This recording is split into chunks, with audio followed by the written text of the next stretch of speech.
So my name is Ashley.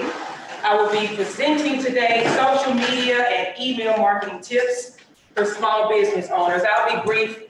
I'll tell you a little bit about myself, and also, if you have not placed your card in for our raffle, I also have recently launched a cosmetic line called Socialites Cosmetics, and I'll be raffling just lipsticks randomly. Okay, so place your card in, and guys, I know it's lipstick, but you could be a gift, right? Because there's 3 things that women want. It's gifts, affection, and love. So I'm trying to help you out. You cannot go wrong. Okay? We love gifts. All right, so Garth Media, I founded Garth Media 2018.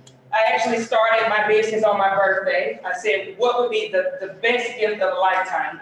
It is to start a business, something that outlives me, something that I can pass on. So like many of you, I started off just kind of freelancing, trying it out, and it exploded. And I was like, if I'm going to do this entrepreneurship thing, it makes sense, to scale and to create a team. So my team and I have been going strong for about 1.5 years. Ladies, if you have a card, I'm raffling off lipstick, so place it in there about 1.5 years, and my team consists of photographers, content creators, graphic designers, anything that you need to get your social media and email popping. So let me just see who's in the room. Raise your hand if you love to participate on social media. Ouch. So about 20%. Okay, well, who in here that has a business is sending out recurring newsletters? Okay, about the same, about 20%. Let me ask you, why do you not like to participate on social media? I'm just curious. Overwhelming, yes. Overwhelming? That's what I was going to say. Okay. It's like another job. It is. So she said like another job. Like the time that you should post, try to manage your interactions, try to watch, when you have enough activities to do another job. For me. No, for everybody, it is a second job when you do it right. Anybody else, what are your pain points? It kind of feels like higher math, like I don't know who's listening and how to measure if I'm doing it right. Okay, so how to read your analytics just to know if you're going in the right direction. Well, that is part of why I started Garth Media. Before Garth Media, I was an insurance saleswoman, and I tried to figure out why was I placed in that particular industry. It was to learn to sell, and I realized if you can sell insurance, you can really just about sell anything. So because of that, and I was in musical theater for a while, I sung on the road, all of this, and I'm just saying this to just kind of set the stage, was a melting pot that created who I am. So a lot of times we're like, well, why did I do this? Why did I do that? We hear the saying all the time, trust the process. It's true. Now, you have to put in the work as well. You can't just sit around and wait for things to happen. You have to prospect. You have to pick up the phone. You have to market it and nurture your audience. But all of these things work together for the good. And because of this, I'll tell you, I'm now on my second business, and I was telling someone, why lipstick? I wanted something that I knew a lot of women love. And I'm looking around the room, 7 out of 10 women have something on their lips. So it may not seem related to marketing, but it all works together. So I'm gonna go ahead and do the first raffle.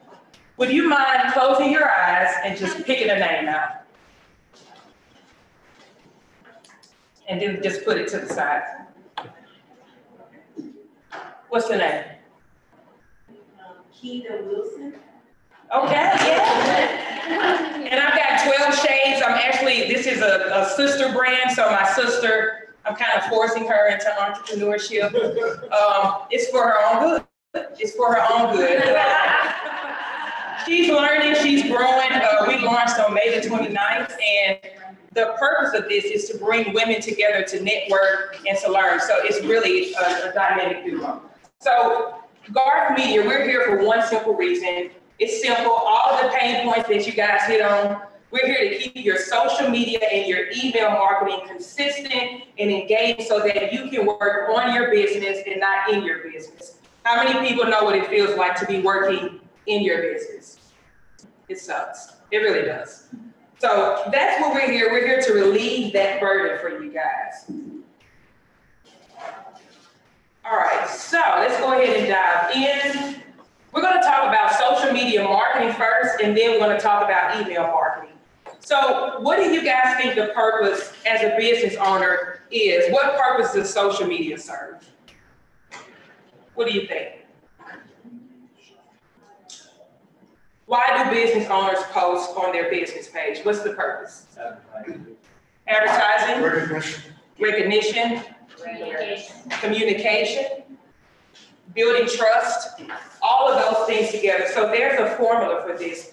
Before we can even start to post, we've got to break down these things right here. So who is our target audience and which platforms are they living on? So Instagram, how many people, I love Instagram. How many people love Instagram? Okay, it's one of my favorites and it's changing. They're making it so hard now to really trigger the algorithm, but we know their age group is probably the younger out of all of them. And I'm not going to talk about TikTok. I'm just going to go ahead and say that. We're not talking about TikTok. I want to focus on Instagram, Facebook, and LinkedIn. So for Instagram, that age group is 25 to 40. Influencer marketing. How many people know what an influencer is? It's the girls with the phones, right?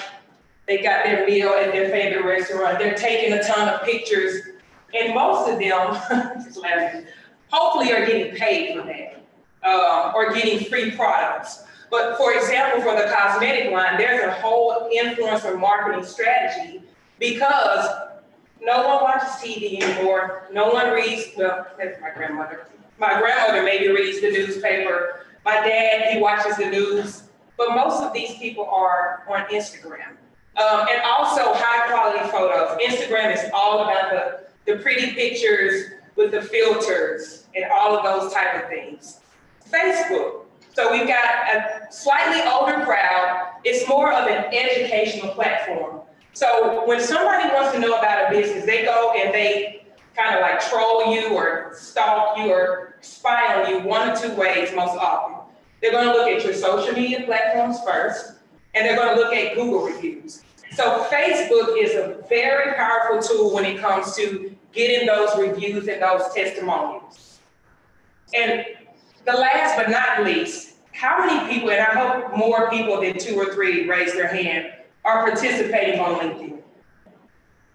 LinkedIn is where the money's at because it's a more established decision maker. These people, they are more seasoned, they've built a team, they've been doing this for at least a minimum of 2 to 3 years.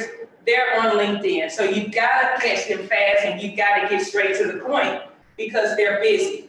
And overall, LinkedIn is a more established client.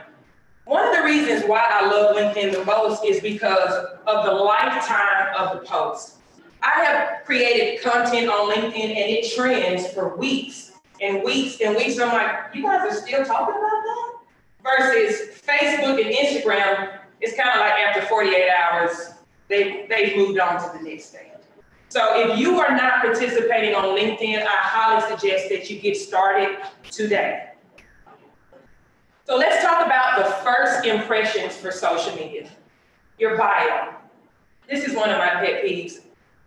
I cannot stand it. When someone sends me an invite for their Facebook business page, I get to the business page and it's like bare bones. There's nothing there. I don't know what value they're offering. I don't know what their service is. There's no contact information. There's no website. So before you start to bring attention to that platform, let's make sure that the bio is very clear. We want to make sure that they know exactly what you're offering and how you're adding value.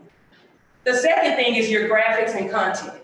There are so many tools now where you can create graphics for your own, or you can outsource that to someone like Garth Media, but you want to make sure that it's branded and that it's clear and that it's aesthetically pleasing because people are busy. You get about 10 seconds to make a first impression when they first go to your profile.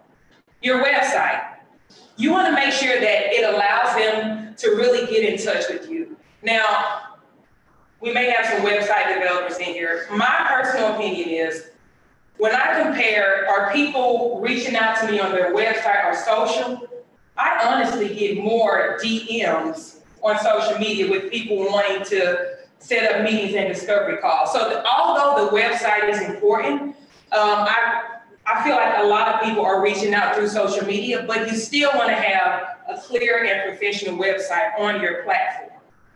And so, for example, Instagram, there is a section in the bio where you can add a website, but there are other tools like Link Bio and Linktree, and tell me if this is going over your head, where that is basically a link to multiple links. So I could have a Linktree account, I can add my website to that, I can add my subscription link to subscribe to my email, I can add, even if I wanted to do a raffle for my lipstick on my Garth Media page, I could say enter to win a raffle for Two Sisters Cosmetics. There's so many options, but you want to make sure you're offering the option for your followers and your audience and your reputation. I see this a lot. So a lot of people are wanting to combine their professional and their business to one platform. Although I think that you should manage it and have a kind of a balance of two, you do want to keep that separate. So my Instagram, The Ashley Garth, is different from Garth Media. I'm not going to show, everything that's happening on that Garth Media page. And also, we talked about the reviews. You want to make sure that you can even create a review campaign where you're sending out texts and emails asking people, hey, if you write a review on my Google or my Facebook page, I'll give you this, or you can get a free 15-minute strategy call. We've got to get creative to get these things on our profile so that we're offering the best first impression. Any questions so far?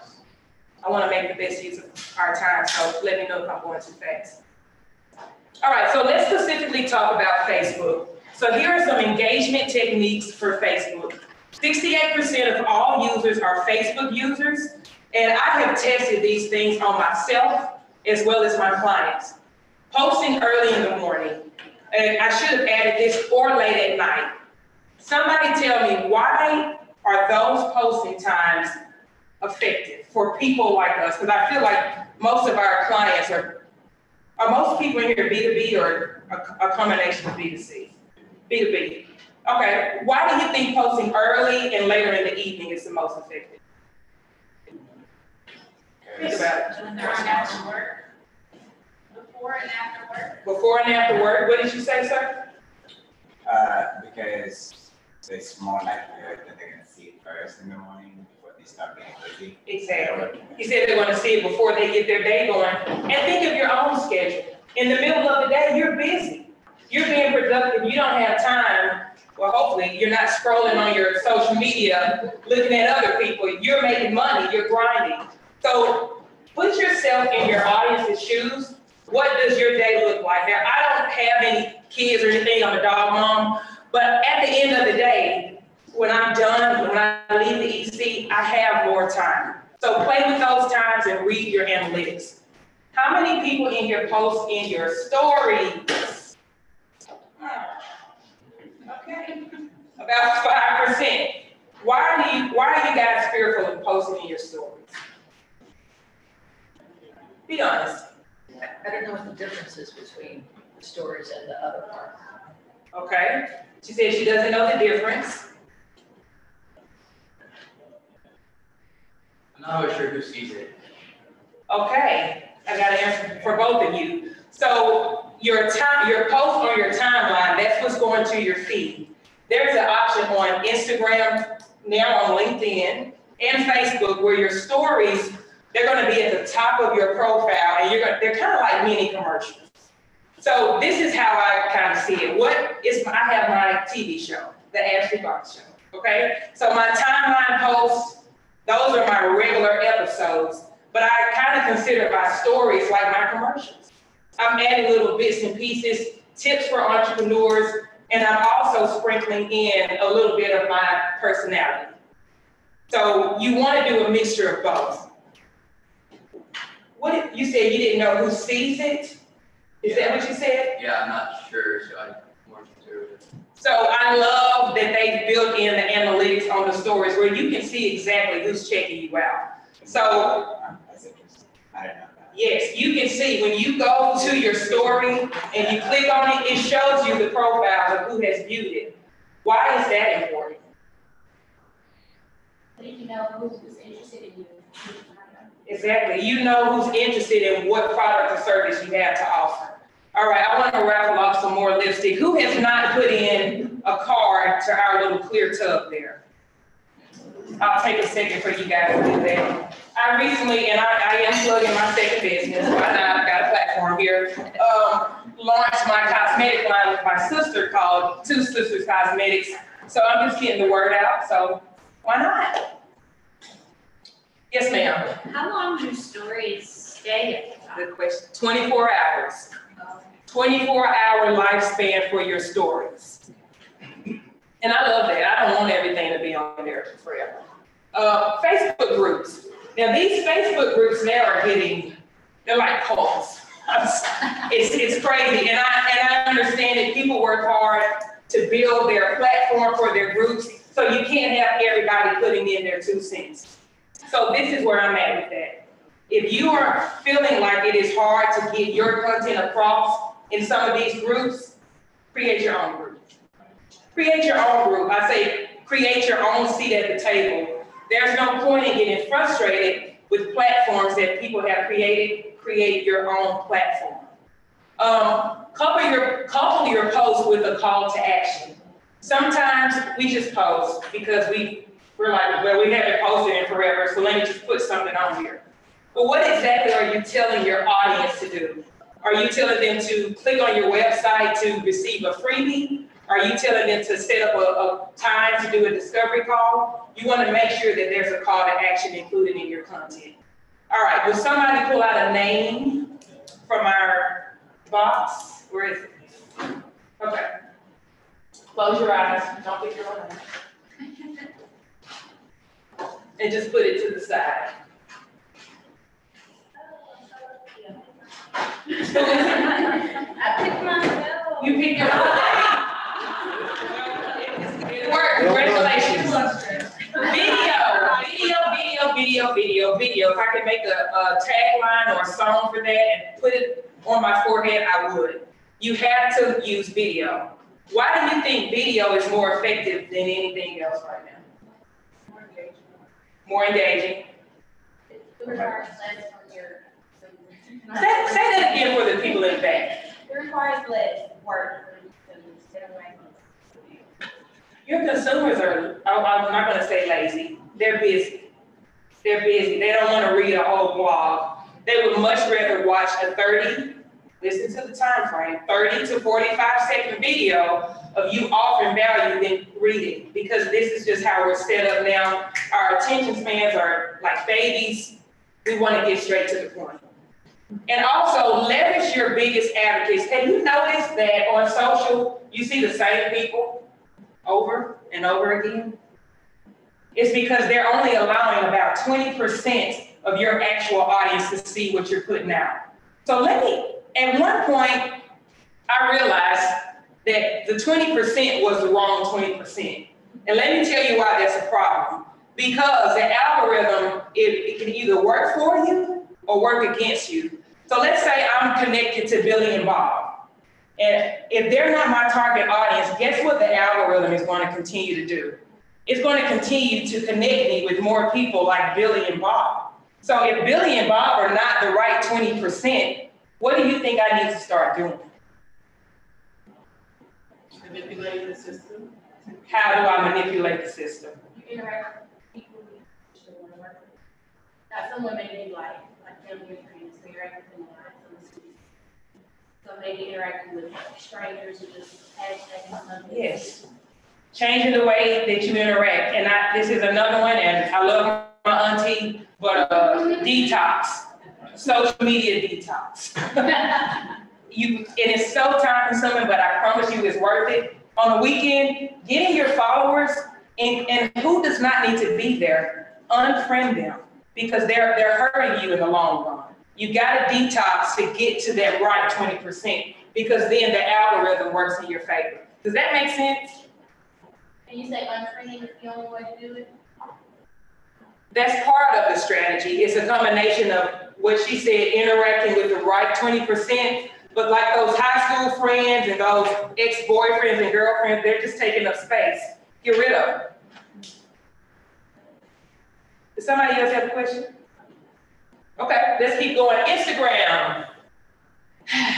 Okay, so let me just say this. Instagram is one of my favorites, but if I have to be honest with you guys, where do I get most of my leads? It's not Instagram. It's LinkedIn. But Instagram helps with my marketing reputation. So they're checking all of them, but the leads for the most part are coming from LinkedIn. So you gotta have the best of both worlds. Instagram is just fun for me. So posting your stories, make use of the GIFs and all the cute little stickers. How many people in here you create reels on Instagram? I love reels. And we know that a reel is basically a competitor to TikTok. That's why they created it. You get to edit your videos, add whatever type of music you want. And because the algorithm wants you to use this, it's a very high engaged content. The content gets you more engagement because you're basically following their rules. Write longer captions. Now, we talked about video being very useful and beneficial, but we've also noticed that writing longer captions triggers the algorithm. Post every day. Yeah. Now, when I say post every day, I'm not just saying on your timeline, I'm saying in combination with a story, a reel, your timeline, and just kind of rotate it. But you need to be active on the platform, because the more active you are, this algorithm is going to reward you for that. It's really just playing the system, playing the game. Keep up with what's trending. So some of the things that happen in our crazy world, if your industry, if you can leverage that some type of way, talk about it. Talk about it on your platform. Tag users and brands. Now this is a money maker. So I figured out that I get more followers, and yes, I have a goal with my followers on Instagram because you do get rewarded, and now with the cosmetic line, if I get to a certain amount, I have certain functions that other followers do not have under a specific count. And that count is 10,000. I'll just tell you what it is. Tagging users. So what happens is when you tag a brand, I'm talking about with a bunch of followers, if they re-tag you and you're in their stories, what happens? Yeah. Interaction also. The people that are following the brand that you tag, people are nosy. They're going to go back and say, who is the Ashley Garth? Where is she at? What restaurant was she at? And then if they like what they see, I get a follow. So it's just the activity of leveraging other people's following. And the last thing is to share high quality photos and to invest in ads. Now, especially for Facebook, you got to pay to play. You got to invest in ads, especially if you're trying to get the word out for like a product or an event. Any questions? I have a question. Yes, sir. How do you balance like photos and reels? Like, is there a percentage of which over the other? Not a percentage. Don't overthink it. Just make sure you're having activity every day. And I would say for as far as reels, because they are a little more time consuming, maybe do one a week or one every other week. And we're going to talk about at the end, how do you use scheduling tools so that you don't have to do everything in real time. But let's hit on LinkedIn, my favorite. So I've noticed that posting in the morning is going to get me more engagement than posting in the evening. Making use of your personal profile. We talked about first impressions. This is where the first impression really matters. Why? Because 4 out of 5 people on LinkedIn actually drive business decisions. Like I said, they're busy. They're going to look at however you're offering value, however you communicated that in your bio, and they're going to decide if they want to connect or, move off of the platform to have a coffee or lunch or whatever. You also want to get recommended. So just like for Facebook, they have reviews. You want to get your connections and your colleagues to write recommendations on your LinkedIn profile, because nothing looks better than wanting to make a first impression with someone and they go to your LinkedIn profile and they see that all these people have recommended working with you. Hashtags. Believe it or not, hashtags are searchable on LinkedIn just like they are on Instagram. People are using hashtags on LinkedIn. I use the exact same hashtags that I use on my IG for LinkedIn, and it increases the engagement. And there are also groups, just like on Facebook, that you can join in LinkedIn. All right, everybody pull out their calculator on their phone and let's figure out what your engagement rate is. So your engagement rate is basically a percentage of how many people are actually care what you have to say from your platform. So how do you calculate this? It is the average number of likes and comments. So let's say you usually get 200 likes and 50 comments. So you would take 250, divide it by your total amount of followers, and multiply it by 100. Anybody want to share theirs that's pretty active on social?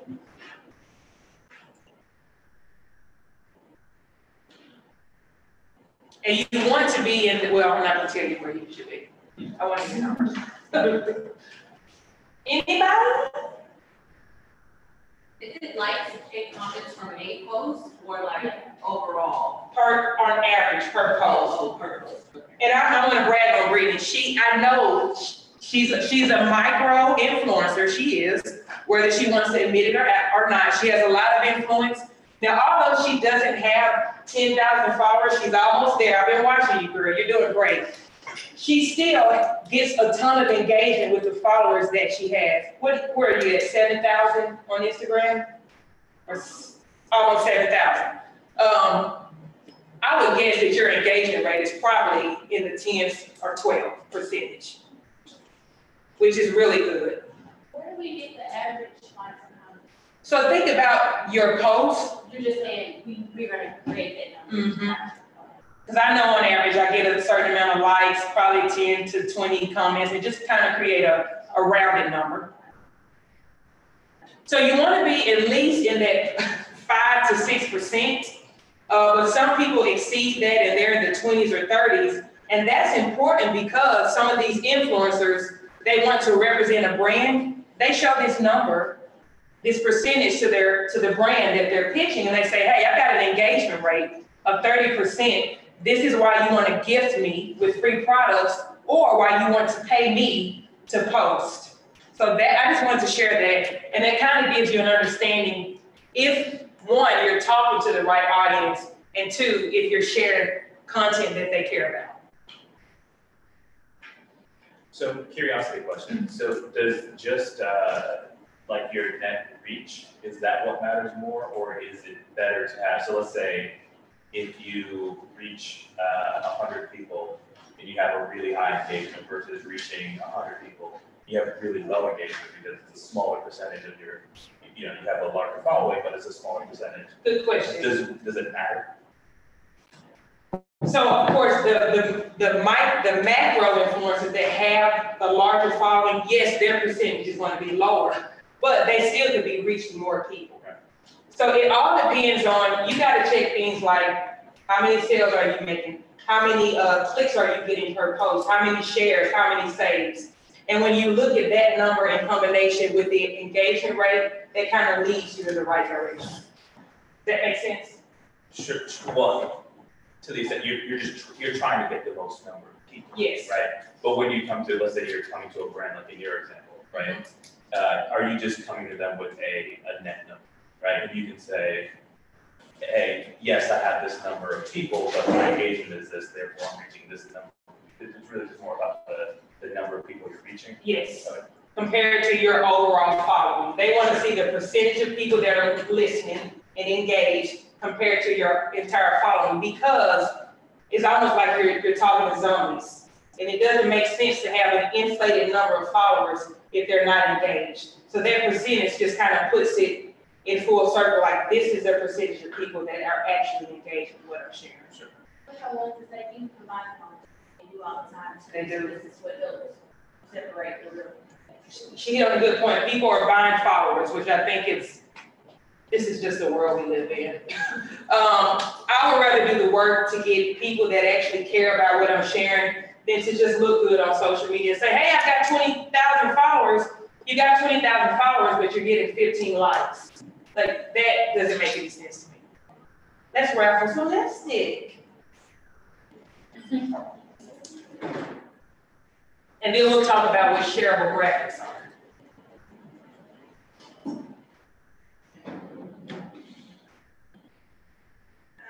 Jasmine. Jasmine? Jasmine. Yeah. Yep. All right. Congratulations, my church member. Hey, girl. All right, so create shareable graphics. What do I mean by shareable graphic? These are some examples from our clients. So now when people are sharing graphics from your timeline, most of the time they're sharing it to their story. So if all of your content is in the caption, they're not going to see it. So now we're in the age of shareable graphics. So you want to make sure that your tips, all the ways that you're offering value they look great and they're branded and they're on your template. Does everybody kind of understand what a shareable graphic is? Because for that first one, for my accountant client, I could have just put what professional services are you needing for your business, and I could have added 1 through 5 in the caption. No, I want to add that to the graphic. Does that make sense? So here are just some examples of shareable graphics. I just wanted to let you guys see that. And we hit on a lot of these, but I see a lot of you taking notes. I'll go through these quickly. Here are some more engagement techniques. So we talked about posting 5 to 7 times a week, using hashtags, tagging brands, posting during high engagement times, which is different for everyone, posting in your stories, creating reels, posting content in the moment. So let me explain this a little bit.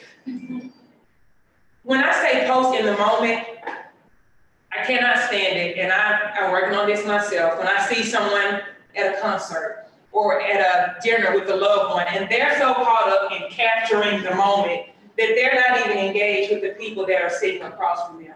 So if you are going to post in the moment, this is something that I've learned to do. It takes 30 seconds. Get that nice video, okay? Put the phone away. Post it after the moment, okay? And I'm a big advocate for just being present, but still marketing and showing people what I'm doing. I would not say stick with one filter. I've seen people using a million different filters. It's like, make your mind up. What does that brand image need to look like? There are some highlight icons for Instagram. You want to make sure that those are updated. Be authentic. Go live. How many people go live? I see you too.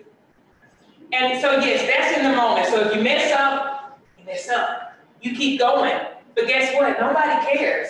Because you saw only 3 people out of this room are actually doing it. So to me, that says, be confident. There's not a lot of people. Public speaking is hard, especially on the spot. So just roll with it. And honestly, it takes practice. You're never going to get good at it if you just keep saying, okay, we're going to go live next week. Just do it. Just do it. And if you mess up, just keep going. And people love to see that, believe it or not. I mean, I stumble over my words sometimes. I see people just kind of giggle, but who cares? Who cares?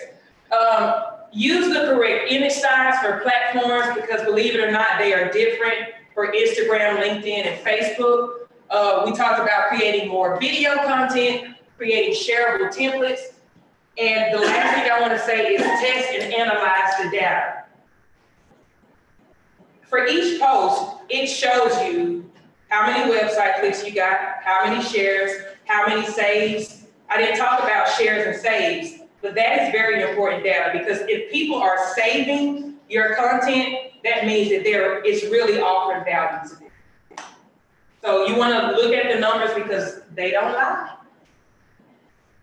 All right. Email marketing. So remind me, I know we had some other people join later. How many people are sending out newsletters to their audience monthly? So tell me, how are you guys doing that? Are you scheduling it out, or is it just, oh, I think I need to do a newsletter, let me create something? I'll usually do it if I'm having a sale or, I may do something plug, just like this is summer, I think, Okay.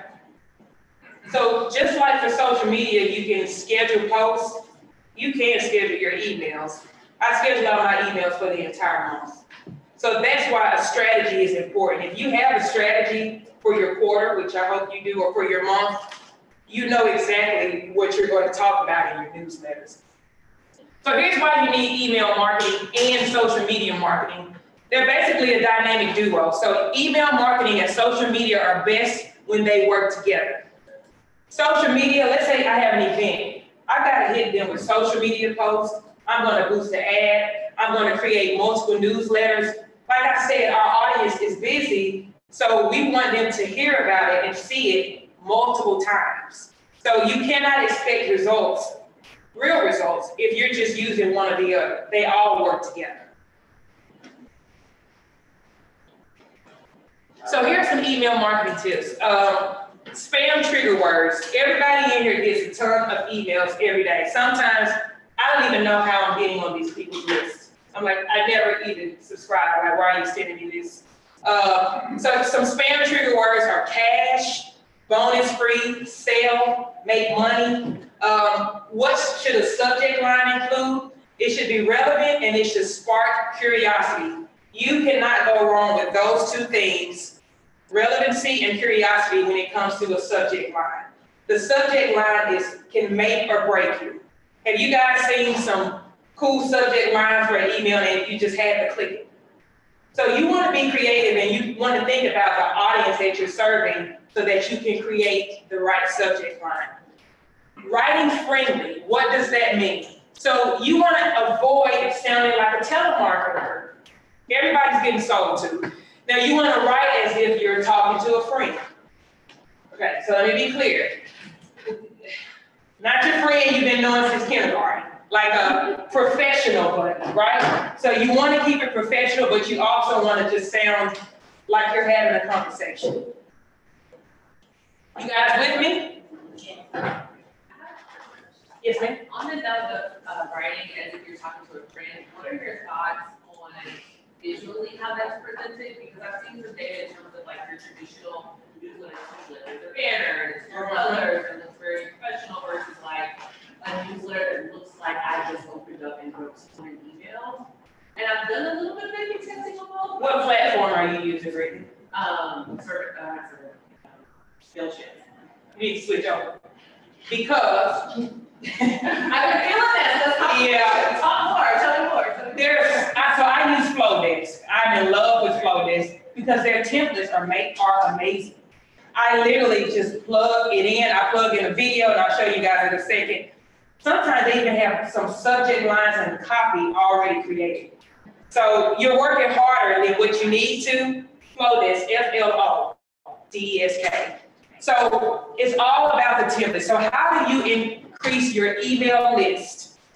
Offer freebies. It's the give to get formula. What can you give to your clients, followers, your audience that's going to make them want to subscribe? Now be realistic. I'm not going to offer a 1-hour consultation if you subscribe to my newsletter. That's not profitable to me.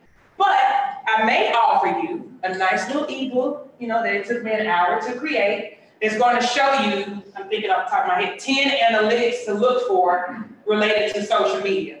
So you want to think of freebies that are not blowing the bank, right? But they're still offering value.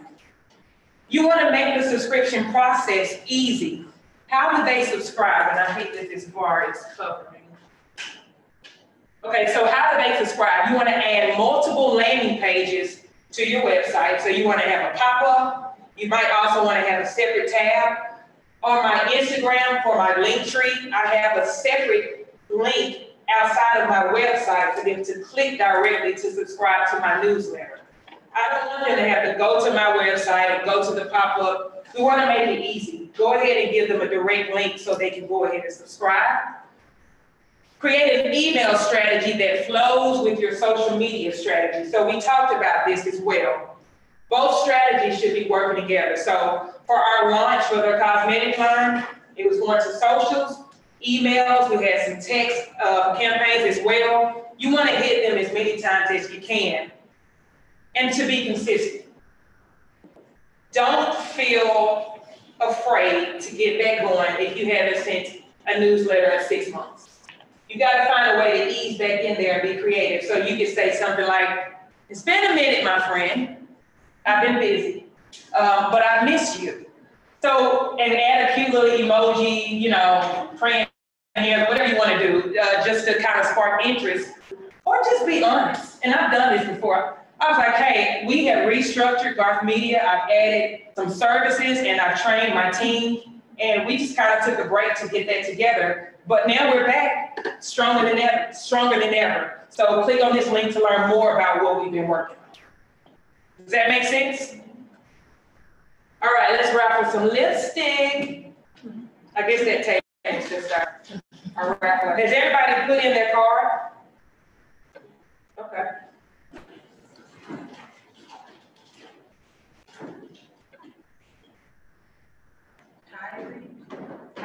Create. That's it.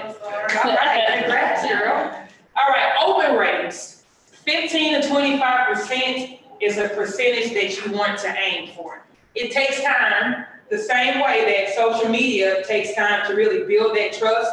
Everybody is not going to open your email the moment you start. So the average email open rate should be between 15 and 25%, and your click-through rate should be about 3%. So just because they're opening things doesn't mean that they're clicking. But we want to get them to click. And that's why I mentioned adding multiple buttons within your email, because you just want to give them more opportunities to actually click on something. Okay, so how do you increase mobile opens? Let me ask you guys this. Do you feel like you open most of your emails from your laptop or desktop or your phone? Raise your hand if you think it's your phone. So usually it's about 50 and 50, but we're a little different. We're busy. We don't have time. Although we have our laptop with us, we're multitasking so much, we just use our phone. So you want to make sure that your email, how it's structured, and Brittany, you'll see these templates. They have different views where you can, and I know MailChimp has this, you can see the mobile view as well as the desktop view. So about 46% of people actually are checking their emails from their mobile device. So here's some more email tactics. You want to add more links, like we said before. You want to be straightforward in the subject line. I cannot stand misleading subject lines in my email. And I automatically unsubscribe because it's unethical and it just doesn't make any sense. So be straightforward in your subject line. Find the best frequency and timing. So just like for social media, we talked about the best times. I don't believe that there's a best time for email marketing because our audience is different. I've played around with different times, and for me, my sweet spot is 7:30 p.m. I've done it 7:30 a.m., 8 a.m., but something about right before, like the late evening time, I get the most opens and clicks. So if you want to start with a time, maybe start with late evening, like a 6:30 to 7:30. Incorporate video content. The templates now, with all of the platforms that I'm going to show you in a second, they have it where you can literally just upload your video, or you might have to embed a YouTube link. You want to include social sharing options. So you want to have built within your email something that says, share this to social media, where they can click that button and it automatically shares to their Facebook, Instagram, or LinkedIn. And that's important because you're basically building these mini marketers to work for you for free. Segment your list. Oh, I got real countries. All right. Segment your list. So if you notice that your click rate and your open rate is low, it could be because your list, you're talking to the wrong people. Just like we said, your followers on social media may not be engaged. So use this data, and maybe it's time, like I said, to detox your followers, your aunties and uncles and whoever on Facebook. You may need to detox your email list. Trigger your messaging. So a lot of these platforms now have automations where if somebody clicks on this, then they're going to get an email that sends them this. And then if they click on that, they'll get another email that sends them this. So there are automations built within your email that you can use. I said take advantage of the data. Numbers don't lie. Include a call to action. Tell them to do something within the email and make your emails mobile friendly. So I have a question about the segmenting the email list. How do you go about doing that? I'll give you an example. It's a little different than social, right? Because you kind of have built-in analytics and stuff. So for example, you guys here will be on a different list than people that are my clients or people that I met at another event. So it depends on what your interests are. So I wouldn't promote the listing to you guys. You guys pay here for marketing. So you need to make sure whatever list you're marketing to, that they have subscribed and that you know for sure they have an interest in that specific subject. So your lists are going to get different emails. And all of your lists can be uploaded to whatever email platform you're using. Yeah. What do you think about a different? Well, I use Sendbox, and I haven't actually thought about doing that before, but it makes a lot of sense. Yeah, you want to make sure you're talking to the right people. So I've got a few more here, guys. This is just an example of what we did for the cosmetic line. We created, that's my sister. We're singing, we created a song that goes along with our brand. So look at our open rate, almost 36%. Our click rate was almost 12. It was because of that video. Like people, they love music. And that's another thing, music always helps. I don't know a lot of people that just hate music. We may like different types of music, but most of us love music. So that always adds to the video. So you want to incorporate personalized video emails into your sales process.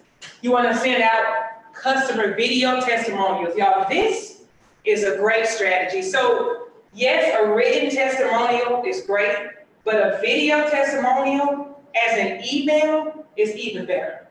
So you can even send this out to a few people. Hey, I would love a 30-second testimonial about my service or product.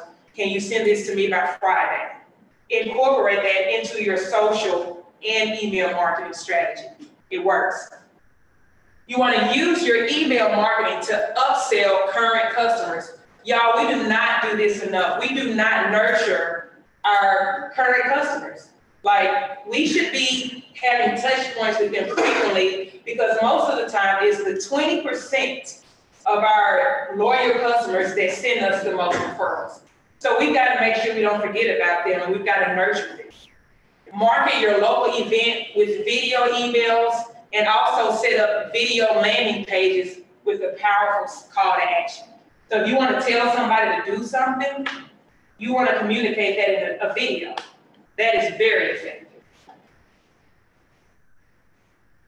All right, so here's some scheduling tools, and you can take a picture of this. For social media, my agency uses Later. There are so many, like there's maybe thousands because they're all competing with each other. I like Later because I like to see what my grid is going to look like. They've now added LinkedIn, so I don't have to use a combination of different scheduling tools. The analytics are very thorough. They're going to give you hashtag analytics, story analytics, everything. Hootsuite, Planoly, Sprout Social, Buffer, Feedly, and Content Cow. So for email marketing, MailChimp is one of them that's been around for ages. I love Flowdesk. Boomerang is another good one. HubSpot, GetResponse, and Melody. Yes, question.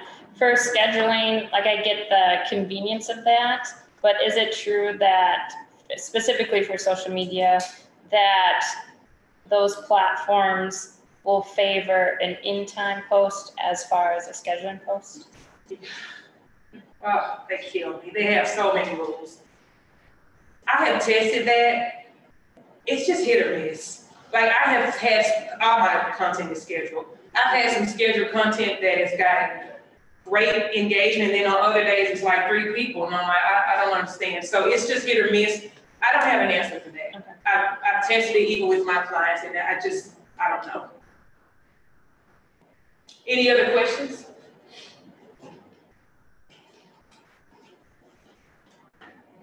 All right, that's it. Thank you guys. I'll do one more raffle for the lipstick. Just give us some.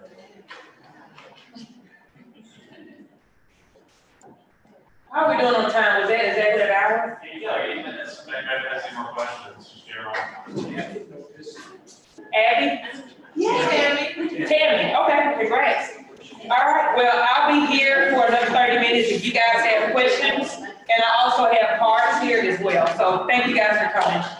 Thank you.